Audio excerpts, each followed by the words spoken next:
Hi guys, here are some anesthesia recall questions from June 2021, and all these questions which I have collected are from you students only. So there might be some discrepancy regarding the language and the options which are there, but I know that these are all the questions were covered in the notes which we have given in the lectures which we done, and even in the chanting sessions, right?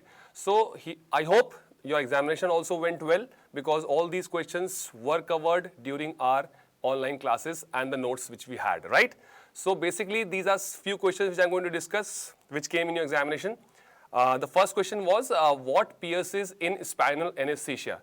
Now there were many options which were given and which were very closely correlated, but the options which I have right now are ligamentum flavum, interspinous ligament, ligamentum teres, and epidural space. Now, we must emphasize on this that ligamentum flavum and interspinous ligaments both are present when we give spinal anesthesia. But the last ligament which pierces while reaching the subarachnoid space is ligamentum flavum. In our chapter of local anesthetics, I discussed the whole chart regarding the dural space, epidural space, subdural space, and the arachnoid space, and the way which we reach the subarachnoid space, right? Ligamentum teres is not even a part of the spinal canal.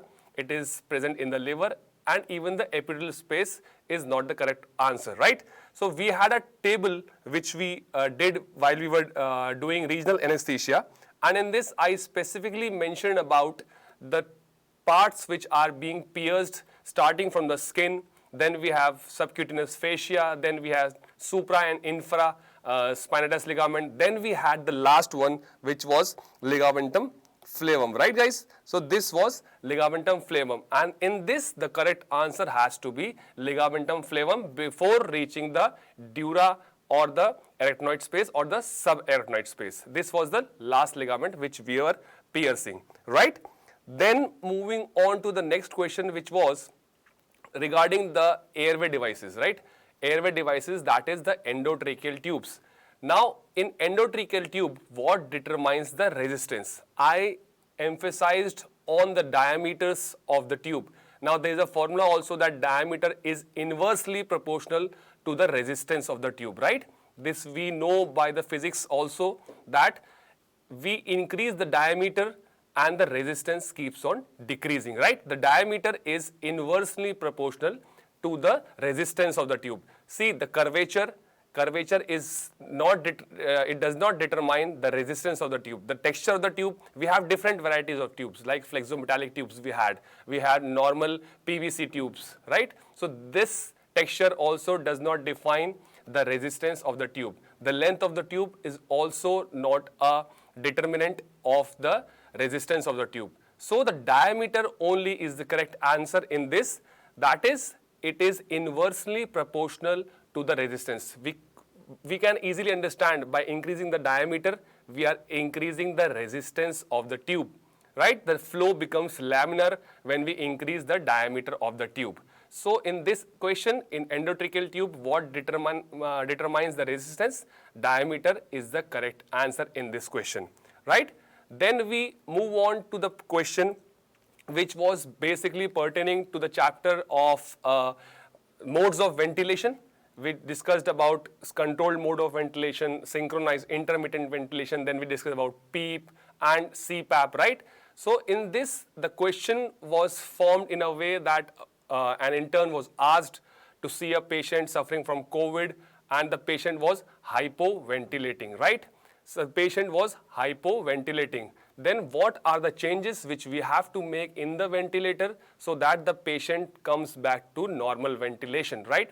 Now, considering the FiO2 is constant for the patient, right? The FiO2 is constant. If a patient is hypoventilating, that means the respiratory rate of the patient is less. In order to increase the respiratory rate of the patient, in order to hyperventilate the patient, we need to increase the respiratory rate. Not the PEEP, not the FiO2, and not we don't have to change any settings in CPAP mode or any peak and expiratory pressure.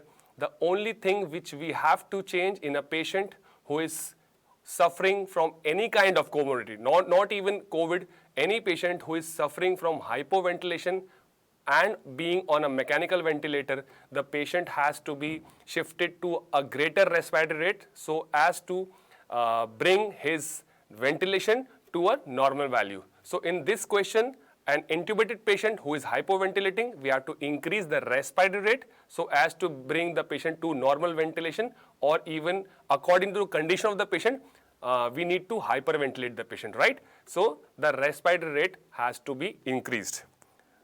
Now this was a rather easy question, and these questions were also done while your chanting sessions.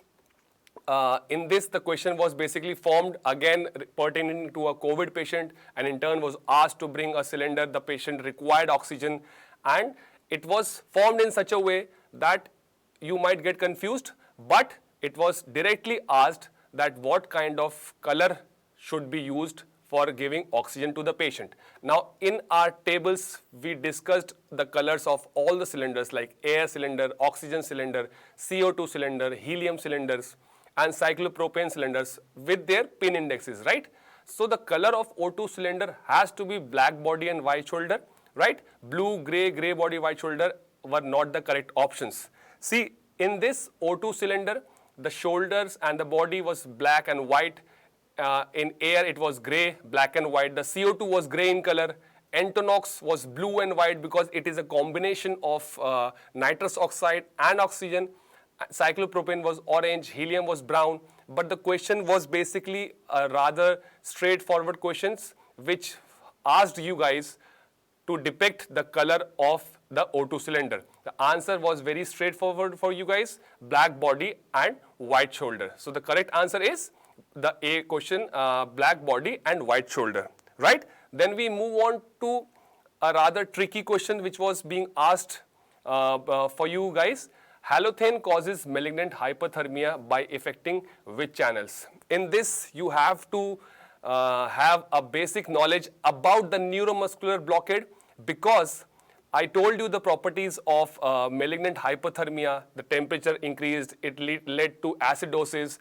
Finally, it led to rhabdomyolysis and even renal failure. Now, rhabdomyolysis occurs in skeletal muscles, and skeletal muscles consist of calcium channels, right? Skeletal muscles consist of calcium channels. That is why halothane causes malignant hyperthermia by affecting the calcium channels. The alternative name of these channels are ryanodine receptors. You must have heard about ryanodine receptors, I am sure about that. But this was a bit a tricky question in which you have to have a knowledge of the neuromuscular blocking agents, in which we talked about the neuromuscular synapse, how did the impulses came from peripheral nerve to the muscles, which consisted of calcium channels. So that is why the signs and symptoms of malignant hyperthermia, which consisted of rhabdomyolysis, which occurs in the sarcoplasmic reticulum of the muscle fibers, and the muscle fibers consist of calcium channels. Calcium channels led to the activation of actin and myosin filaments that led to the contraction and the relaxation of the muscles. So that is why it was a bit rounded off question which consisted of two physiologies regarding the muscles and the malignant hyperthermia, and that is why ryanodine receptors, that is the calcium channels, are affected by the halothane when we encounter malignant hyperthermia. There were other features also, that all inhalational agents, even scoline and some other local anesthetics, they also cause malignant hyperthermia by affecting the calcium channels, not potassium channels, not sodium channels, not magnesium channels, right? So these are the questions which I have collected from you guys only. And these are the correct answers. I'll be looking forward for other questions also which might have encountered during your examination. But all these questions were collected and were taught to you in your lectures, were done in your enchanting sessions. So I don't think these questions might be any kind of problematic for you guys, right? Thank you guys, thank you.